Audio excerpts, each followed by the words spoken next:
आपने बहुत time notice किया होगा कि जैसे ही आप टी को कप में रख लेते हो तो स्टार्टिंग में वो बहुत तेज़ी से उसकी हीट निकलती है और जब वही ठंडी हो जाती है तो उससे जो हीट निकलने का रेट है वो कम हो जाता है।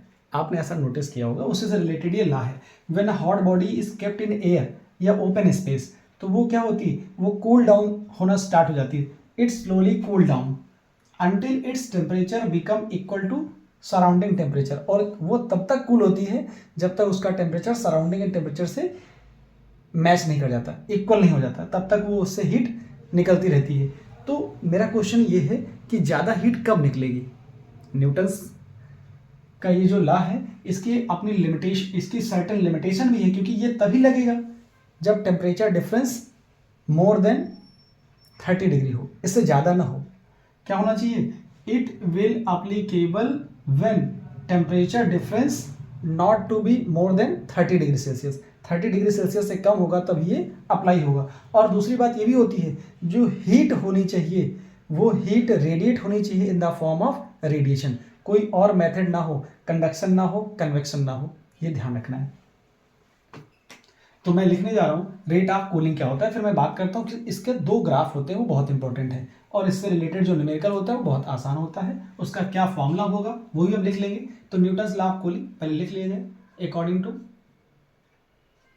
Newton's law of cooling, Newton's law of cooling, law of cooling ये कहता क्या है, ये कहता है कि rate of loss of heat, rate of loss of heat क्या होता है, rate of loss of heat, rate of loss of heat बोलो, या इसी को बोल सकते हो रेट ऑफ कूलिंग। क्या बोल सकते हो, रेट ऑफ कूलिंग, इसको बोलते हैं rate of cooling, rate of cooling of a substance, of a substance,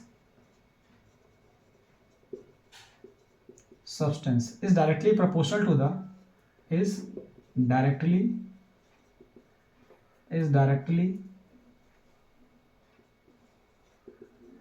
proportional to the directly proportional to the temperature difference। क्या होता है, temperature difference होता है। when temperature difference not more than 30 degrees Celsius, when temperature difference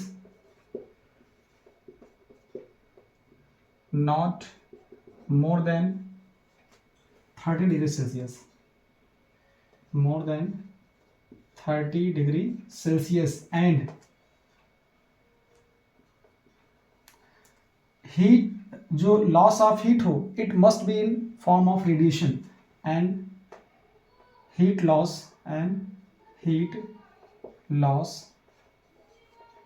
must be in the form of radiation, in the form of radiation। एक तो 30 degree से ज़्यादा ना हो, और हीट का जो रेडिएशन हो इन द फॉर्म, जो हीट लॉस हो इन द फॉर्म ऑफ रेडिएशन हो, नॉट कन्वेक्शन हो, नॉट कंडक्शन हो। तब मैं इसको लिखता हूँ क्या, that is rate of loss of, rate of cooling क्या होता है, रेट ऑफ जो कूलिंग है, आप कूलिंग कहिए या rate of loss of heat कहिए, rate of cooling is directly proportional to temperature difference होता है, टेम्परेचर डिफरेंस होता है। तो मैं यहाँ पर ये भी लिख सकता हूँ डिफरेंस, यहाँ पे लिख सकता हूँ rate of cooling. Rate of cooling का मतलब क्या होता है, टेम्परेचर में गिरावट। तो देखो रेट ऑफ कूलिंग, या कहीं कहीं लिखा होता है rate of loss of heat. क्या होता है, rate of loss of heat. Loss of heat का मतलब है, लॉस का मतलब गिरावट ही होता है। तो रेट ऑफ कूलिंग किस रेट से हो रही है, गिरावट किस रेट से हो रही है, तो मैं यहाँ पे लिखता हूँ माइनस, देखो माइनस, यहाँ पे रेट ऑफ कूलिंग का मतलब जैसे जैसे वो टेम्परेचर गिरेगा तो उसकी जो हीट लॉस होगी वो भी कम होगी। तो मैं यहाँ पे लिख सकता हूँ क्या, ये डेल्टा, ये आएगा डेल्टा टी, क्या आता है, यहाँ पे आता है डेल्टा टी अपॉन टी आता है, और ये प्रपोर्शनल किसके होता है, ये प्रपोर्शनल होता है टी माइनस टी नॉट के। तो ये भी जो लिखा हुआ है टी, ये टेम्परेचर ऑफ हॉट, ये टेम्परेचर ऑफ हॉट बॉडी है। क्या होता है, T is equal to temperature of hot body, temperature of hot body, hot body या हॉट सब्सटेंस होता है, हॉट बॉडी या फिर सब्सटेंस लिख लीजिए, सब्सटेंस है। और टी नॉट क्या होता है, ये सराउंडिंग टेम्परेचर होता है। क्या होता है, सराउंडिंग टेम्परेचर, सराउंडिंग टेम्परेचर होता है। यहाँ पे ये दो चीज़ें आ गई, सराउंडिंग टेम्परेचर। तो यहाँ जो डेल्टा टी होता है, डेल्टा टी का मतलब होता है, ये होता है T2 माइनस T1 होता है। क्या होता है, T2 minus T1। And delta T क्या है आपके पास, ये होता है T2 माइनस T1 होता है। तो जब मैं यहाँ पे T2 माइनस T1 रखूँगा तो क्या आएगा, ये आएगा T2 माइनस T1, और यहाँ से आ जाएगा के टी माइनस टी नॉट। तो देखोगे यहाँ से, और यहाँ नीचे लिखा हुआ है टी, तो जैसे ही माइनस अंदर भेजूंगा तो क्या हो जाएगा, ये प्लस हो जाएगा, ये माइनस हो जाएगा। तो T1 minus T2 upon T. हम जब क्वेश्चन को सॉल्व करेंगे तो यही फॉर्मूला अप्लाई करेंगे, हम वहाँ पर माइनस नहीं लगाएंगे, ठीक है। तो क्या आएगा के, और यहाँ से आ जाएगा टी माइनस टी नॉट, ये आएगा टेम्परेचर का डिफरेंस। और न्यूमेरिकल अप्लाई करते समय, न्यूमेरिकल को सॉल्व करते समय हम क्या यूज़ करेंगे, जो टी होता है, where T is what, T is the, where T is equal to T1 plus T2, ये दोनों टेम्परेचर का क्या होता है, एवरेज होता है। तो न्यूमेरिकल के लिए हमारे पास फॉर्मूला क्या बन गया, न्यूमेरिकल का हमारे पास फॉर्मूला ये बन जाएगा, मैं इधर लिख दे रहा हूँ, किसके लिए, T1 minus T2 is equal upon T is equal to K, और यहाँ पे आ जाएगा T1 plus T2 upon 2 minus T nought. इस फॉर्मूले से ही न्यूमेरिकल सॉल्व होंगे, किसके लिए होंगे, फॉर न्यूमेरिकल। फॉर न्यूमेरिकल आपको यही यूज़ करना है, क्या यूज़ करना है, T1 minus T2 upon T equal to K T1 plus T2 upon 2 minus T nought. क्या होता है, minus T nought. T nought मैंने बता दिया है, क्या होता है, सराउंडिंग का टेम्परेचर होता है। T1 T2 आपको टेम्परेचर दिया जाएगा, टी क्या होता है, टाइम होता है, कि कांस्टेंट है, प्रोपोर्शनलिटी कांस्टेंट है, इसकी वैल्यू आपको निकालनी पड़ेगी। तो ये ओवरऑल क्या है, न्यूटन्स लॉ ऑफ कूलिंग है। क्या बताता है, rate of loss of heat या rate of cooling of substance is directly proportional to the temperature difference, और ये टेम्परेचर डिफरेंस 30 डिग्री सेल्सियस से ज़्यादा नहीं होना चाहिए, और rate of loss of heat या rate of cooling must be in the form of radiation होनी चाहिए, ठीक है। इतनी चीज़ें हो जाएंगी, फिर ये ऐसा लिख लोगे। यहाँ पे दो ग्राफ आते हैं, पहले उन ग्राफों के बारे में देख लीजिए, फिर न्यूमेरिकल की बात करते हैं। स्क्रीनशॉट ले लीजिए, दो ग्राफ, एक तो होता है कि temperature of the body versus time graph. क्या होता है, टेम्परेचर ऑफ बॉडी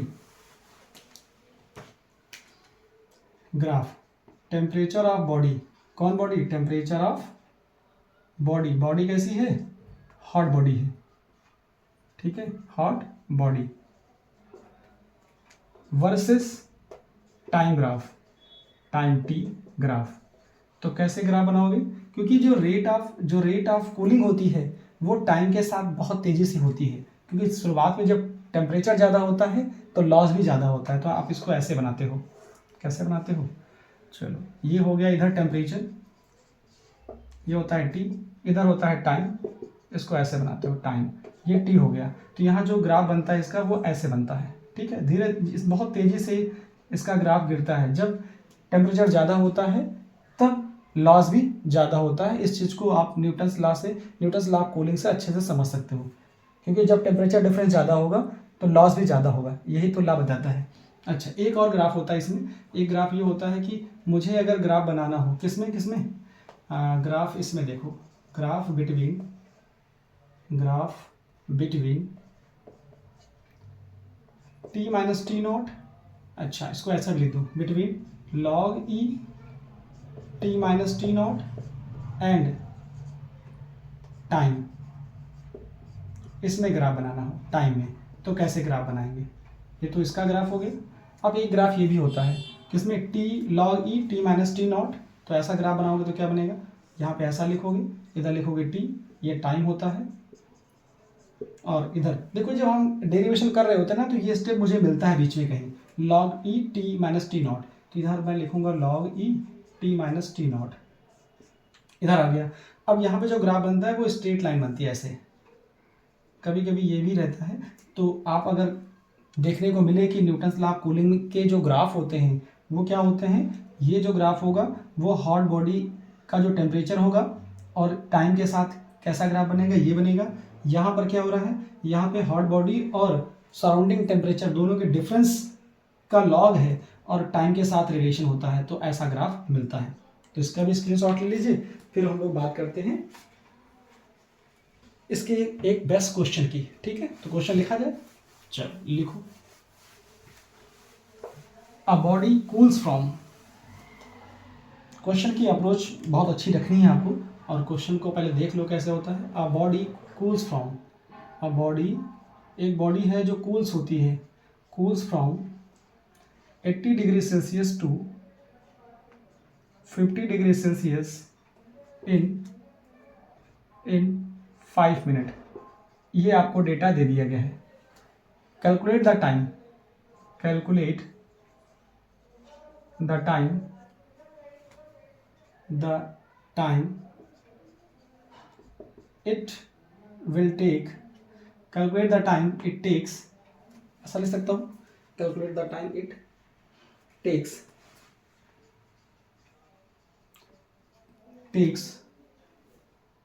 to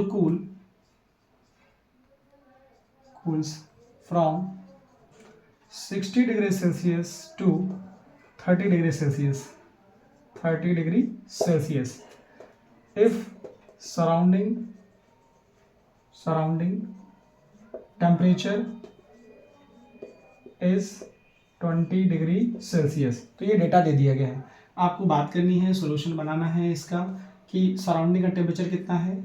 जो सराउंडिंग का टेम्परेचर है वो कितना दिया गया है, सराउंडिंग टेम्परेचर ये आपको दे दिया गया है, टी नॉट की वैल्यू 20 डिग्री सेल्सियस है। जो पहला केस है वो क्या है, केस फर्स्ट,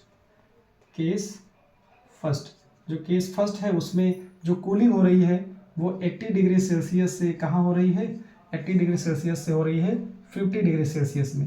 कितने टाइम में होती है, इसको टाइम लगता है t = 5 मिनट। तो पहले इसको सॉल्व कर लीजिए। यहाँ पे कंडीशन लगाइए, T1 है, ये T2 हो गया है, तो फॉर्मूला अप्लाई कर दीजिए। तो T1 - T2 अपॉन क्या आएगा, अपॉन T = K, यहाँ से आता है T1 + T2 अपॉन 2 - T0। तो आप सॉल्व करोगे, T1 की वैल्यू कितनी, यहाँ पे 80 दी गई, -50 दिया गया है, अपॉन 5 दिया गया है, इधर के मालूम नहीं है आपको। T1 + T2 रखोगे तो 80 + 50 और नीचे से 2 माइनस का T0 की वैल्यू कितनी है 20 डिग्री, आप रख दीजिए। सॉल्व करोगे तो यहाँ आएगा, देखो 30 को 5 से कैंसिल करोगे बचेगा 6, तो यहाँ से आएगा K। यहाँ देखो ये 130 होगा, 130 से 2 को डिवाइड कर दोगे तो ये आपको मिल जाएगा कितना 65 और -20, जैसे -20 कम करोगे तो 45 आ जाएगा। तो K = आ जाए, यहाँ से 6 = K, ये आएगा 45 आ गया। तो K = आपको यहाँ से क्या मिलेगा, K = मिल जाएगा 6/45। तो ये वैल्यू आपको यहाँ से मिल जाती है। इसको आप छोटा भी कर सकते हो, इसको 3 से कैंसिल कर दोगे तो क्या आ जाएगा 2/15 आ जाएगा। तो K की वैल्यू आपको यहाँ से मिल गई। अब केस सेकेंड अप्लाई करना है, क्या केस सेकेंड क्या कह रहा है कि 60 डिग्री सेल्सियस से 30 डिग्री सेल्सियस होने में कितना टाइम लगेगा वो आपको निकालना है। तो फिर मैं कह रहा हूँ, जब ध्यान से सुनना, जब टेम्परेचर ज़्यादा होता है तो rate of cooling, rate of loss of heat जो होती है वो ज़्यादा होती है। देखो टेम्परेचर ज़्यादा है तो टाइम क्या लग रहा है, कम लग रहा है। जब टेम्परेचर ज़्यादा है तो जल्दी से हीट लॉस होती है। टेम्परेचर कम हो गया है, अब देखोगे आपका आंसर जो आएगा इस टेम्परेचर से इस टेम्परेचर तक पहुंचने में जो टाइम लगेगा वो ज़्यादा ही लगेगा, वो आंसर बताएगा। तो आंसर बताएगा अभी देखो 5 से ज़्यादा आंसर आएगा। ये इंडिकेशन होगा कि कम टेम्परेचर जब होता है, जब टेम्परेचर डिफरेंस कम होता है, ठीक है, टेम्परेचर डिफरेंस यहाँ पे देखो, यहाँ पे 60 और 30 आ गया है, यहाँ पे क्या है टेम्परेचर ज़्यादा पे था, ये क्या 80 और 50 है, ये टेम्परेचर क्या है ज़्यादा है। यहाँ पे अभी भी टेम्परेचर डिफरेंस देखो, यहाँ 30 का यहाँ भी है, 30 का यहाँ भी है, क्योंकि न्यूटन्स लॉ ऑफ कूलिंग लगाने की कंडीशन ही यही है कि मोर than 30 degree Celsius temperature difference नहीं होना चाहिए, ठीक है, उससे कम वो चलेगा। सॉरी, अप्लाई करो तो T1 - T2 upon T = K, यहाँ से आएगा T1 + T2 upon 2 - T0। Value put करोगे, T1 कितना 60 - 30 अपॉन T, ये मालूम नहीं। K की वैल्यू देखो यहाँ से निकाल चुके हो 2/15, यहाँ से क्या आने वाला है 60 + 30 और ये मिलेगा आपको 2, यहाँ से T नॉट 20 पहले से मालूम है आपको। सॉल्व करोगे तो देखो 30 मिल जाएगा, 30 और नीचे से T = यहाँ से कितना आया है 2/15 और यहाँ से मिलेगा, यहाँ से आ जाएगा 60 + 30 90, 90 से डिवाइड करोगे 2 से 45 -20, ठीक है। अभी क्या रिजल्ट मिलेगा, मैं इधर लिखूँ, देखो आपको इधर सॉल्व करना है, इसके बाद इधर आना है, तो क्या आ जाएगा 30/T = यहाँ से आया है 2/15 और यहाँ से क्या मिलेगा 25, क्या मिलेगा 25, तो यहाँ से कैंसिलेशन कर लीजिए आप, तो 30/T = 2, इसको 5 से कैंसिल कर लीजिए 3 और यहाँ से 5 आएगा इतना, तो ये आ जाएगा कितना 5 2 = 10, ये आ जाएगा 10 और नीचे आएगा 3, ये आ गया। अब देखो इससे कैंसिल कर दो, इसको आएगा 3 आ जाएगा, यहाँ से कितना आएगा देखो, अच्छा ये आपको मिल जाएगा कितना, सॉरी यहाँ से 5 2 = 10 हो ही चुका था तो लिखने की ज़रूरत नहीं थी, ये और ये 9 आ जाएगा, तो T = यहाँ से मिलेगा 9 मिनट। तो आप देखो कि आंसर जो आ रहा है, जब टेम्परेचर डिफरेंस 60 से 30 होता है तो टाइम कितना लगता है 9 मिनट, जब टेम्परेचर ज़्यादा था तो टाइम कितना लग रहा था 5 मिनट। इसका मतलब है कि rate of loss of heat जो होती है वो ज़्यादा होती है जब टेम्परेचर ज़्यादा होता है। Rate of loss of heat या रेट ऑफ कूलिंग जो होती है टेम्परेचर कम होने पे उसको टाइम ज़्यादा लग जाता है, मतलब इतने टेम्परेचर से इतने टेम्परेचर तक पहुंचने में ज़्यादा टाइम लगेगा। जब टेम्परेचर ज़्यादा है तो इस टेम्परेचर से इस टेम्परेचर तक पहुंचने में टाइम कम लगता है। यही होता है न्यूटन्स लॉ ऑफ कूलिंग।